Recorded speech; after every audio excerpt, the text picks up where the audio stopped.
Sa isang malawak na hasyenda sa probinsya nakatira si Tessie. Kilala siya hindi lang dahil mayaman siya, kundi dahil sa kanyang ganda. Makinis ang balat, maayos ang buhok, at laging bihis na parang may pupuntahang pista kahit ordinaryong araw lang. Isang hapon, nakatayo siya sa harap ng malaking bakal na gate ng kanilang mansyon. May dala siyang maliit na salamin at paypay. Pinagmasdan niya ang sarili habang tinatamaan ng sikat ng araw ang kanyang mukha. Sakto ang liwanag. Bulong niya sa sarili habang inaayos ang kanyang buhok. Bahagya siyang ngumiti. Iniisip kung gaano siya kaganda sa paningin ng mga tao sa bayan. Sa di kalayuan, may matandang tagalinis ng kalsada na nagwawalis. Pawis ito at maalikabok ang damit. Habang naglalakad, bahagyang napadpad ang alikabok sa direksyon ni Tessie. Napakunot ang noo niya. "Ano ba yan?" sigaw niya. "Hindi ka ba marunong umiwas? Dinudumihan mo ang paligid." Napahinto ang matanda at marahang tumingin sa kanya. "Ang baho mo. Umalis ka rito. Nakakasira ka ng tanawin." Dagdag pa niya. Hindi nagalit ang matanda. Sa halip, ngumiti siya ng kakaiba. Parang may alam na hindi alam ni Tessie. Mahina ngunit malinaw ang kanyang bulong. "Kung ano ang pait ng iyong dila, siya ring itatanda ng iyong mukha." Umirap si Tessie. "Kung ano-ano sinasabi mo." Tumalikod siya at pumasok sa loob ng mansyon.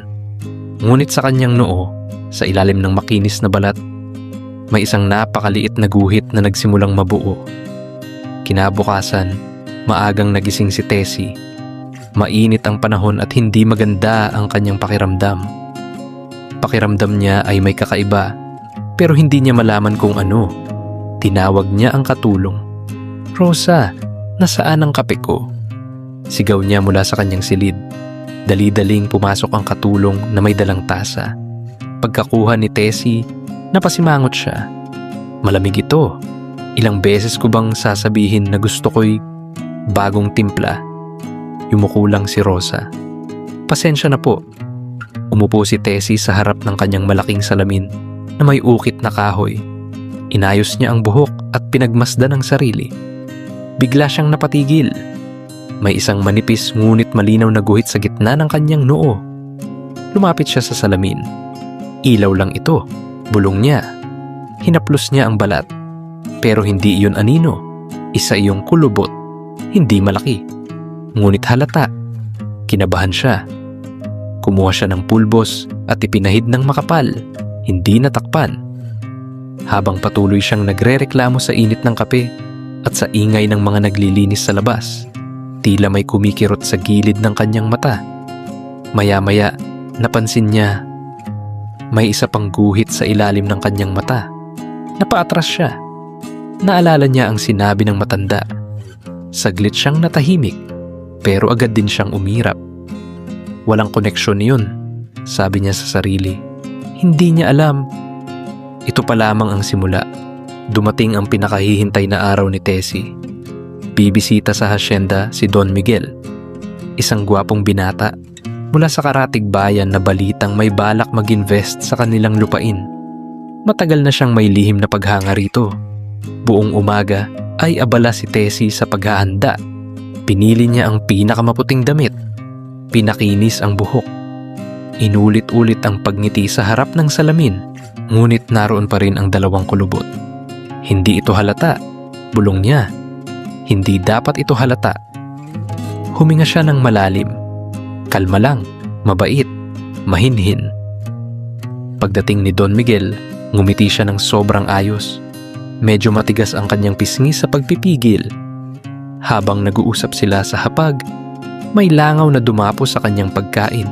Akmang tatawag na siya ng malakas. Pero napahinto. Naalala niya ang kulubot. Dahan-dahan niyang itinaboy ang langaw gamit ang panyo. Pilit ang ngiti. Napansin ni Don Miguel ang kanyang kakaibang kilos. Mainit ba? Parang tensyonado ka, sabi nito. Hindi naman, sagot niya, kahit bahagyang nanginginig ang panga. Maya-maya, may kasambahay na bahagyang nadulas sa paglalagay ng plato. Sumiklab na sana ang galit sa dibdib ni Tessie pero muli siyang huminga. 1, 2, 3. Sa unang pagkakataon, pinipili niyang manahimik. Hindi dahil mabait siya, kundi dahil takot siya sa susunod na kulubot. At sa loob niya, may pakiramdam siyang may mas mabigat pang mangyayari kung hindi siya mag-iingat. Maayos ang takbo ng tanghalian. Kahit pilit ang ngiti ni Tessie, nagmumukha pa rin siyang elegante sa paningin ng iba. Nakaupo si Don Miguel sa tapat niya, mahinahon at magalang. Sa di kalayuan, may batang lansangan na nakasilip sa bakuran. Si Boyet yun. Payat, marumi ang damit, at halatang nagugutom. Pinapasok siya ng isang kusinero upang bigyan sana ng tinapay. Habang naglalakad si Boyet palapit sa mesa, hindi niya napansin ang paa ng upuan. Nadapa siya. Natabig ang isang baso ng wine. Tumilamsik ang pulang wine sa puting-puting damit ni Tessie. Tumahimik ang paligid. Unti-unting umangat ang ulo ni Tessie. Nanginginig ang kanyang labi. Sa isang iglap, nawala ang lahat ng pagpipigil. Bata ka. Wala ka bang mata? Lumayas ka rito. Sigaw niya. Napaatras si Boyet. Nangingilid ang luha. Hindi pa siya tumigil. Mga katulad mo, puro istorbo. Biglang lumamig ang hangin. Parang may dumaan na aninong hindi nakikita. Sa harap ng lahat, lalo na ni Don Miguel, nagsimulang mag-iba ang mukha ni Tessie. Ang makinis niyang balat ay tila natuyo. Ang kanyang buhok ay pumuti. Ang kanyang boses ay naging paos at matanda. May napasigaw sa mga bisita.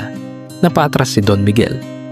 Sa loob lamang ng ilang segundo, ang dating pinakamagandang babae sa hasyenda ay naging tila isang matandang lola na galit na galit. At ngayon, wala nang kulubot na itatago. Ang buong mukha niya ang nagbago. Hindi makapaniwala si Tessie sa nangyari. Habang nagtatakbuhan ang mga bisita sa takot, siya ay naiwan sa gitna ng bakuran. Hawak ang kanyang mukha. Nanginginig ang kamay. Pagtingin niya sa refleksyon sa bintana, halos hindi niya makilala ang sarili. Hindi ito totoo. Bulong niya. Tumakbo siya papunta sa lumang bodega sa likod ng hasyenda.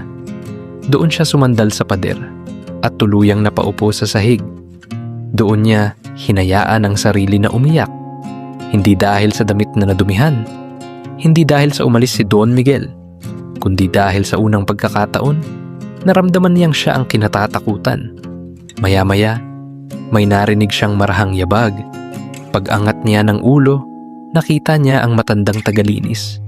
Akala niya ay tatawanan siya nito. Pero tahimik itong lumapit at inabutan siya ng isang tasa ng tubig. "Uminom ka," sabi ng matanda. Nanginginig ang kamay ni Tessie habang tinanggap iyon. Bakit? Bakit nangyari ito sa akin? Tanong niya, halos pabulong. Hindi agad sumagot ang matanda. Sa katahimikan, nagsimulang bumalik sa isip ni Tessie ang lahat ng kanyang sinabi noon. Ang mga panlalait, ang mga sigaw, ang mga matang ng mamaliit. Unti-unti niyang naunawaan. Ang pangit na nakikita niya sa salamin ay matagal nang nasa kanyang loob at ngayon lamang iyon lumabas. Kinabukasan, hindi agad lumabas ng silid si Tessie. Tahimik ang buong hasyenda. Wala nang usapan tungkol sa ganda niya. Wala nang bulungan tungkol sa kayamanan. Ang laman ng hangin ay usapan tungkol sa nangyari. Huminga siya ng malalim bago lumabas.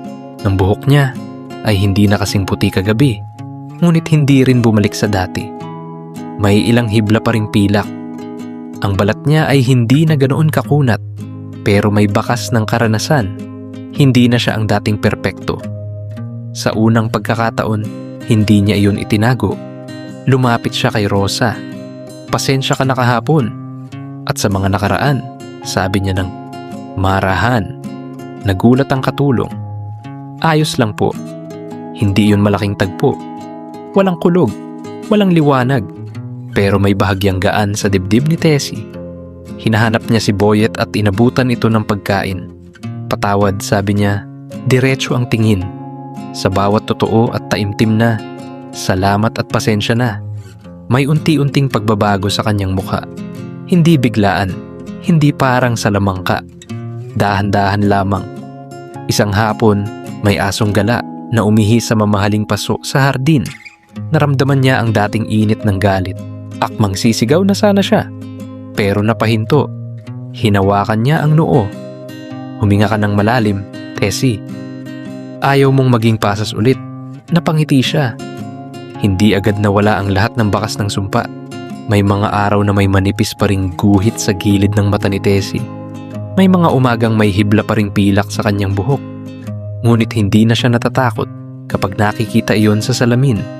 Sa bawat araw na pinipili niyang maging mahinahon, may bahagyang pagbabago. Kapag pinipili niyang makinig kaysa sumigaw, lumuluwag ang kanyang noo. Kapag pinipili niyang umunawa kaysa manghusga, nababawasan ang puting buhok. Kapag pinipili niyang ngumiti ng totoo, kumikinis ang kanyang mukha. Unti-unting bumalik ang kanyang ganda. Ngunit hindi na ito ang dating malamig at perpektong ganda. Ngayon, may lambing ang kanyang mga mata. May init ang kanyang ngiti. May kababaang loob sa kanyang kilos. Hindi na siya kilala sa bayan bilang Tessie Taray. Isang hapon, muling nagkita ang kanilang landas ng matandang tagalinis. Ngumiti ito sa kanya. Ngumiti rin siya pabalik. Hindi pilit, hindi mayabang. Dahil ngayon, natutunan na niya ang lihim. Ang tunay na ganda ay hindi lamang nasa balat. Ito ay nakikita sa paraan ng pananalita, sa pagpili ng kabutihan, at sa paggalang sa kapwa. Maaaring ang galit ay mabilis magpatanda ng mukha, ngunit ang kabutihan ang magpapanatiling bata sa puso. At kapag maganda ang puso, mas gumaganda ang pagkatao, hindi lang sa panlabas. Maraming salamat sa pakikinig. Huwag kalimutang mag-like, share, at subscribe. At samahan kami muli sa susunod na kwento.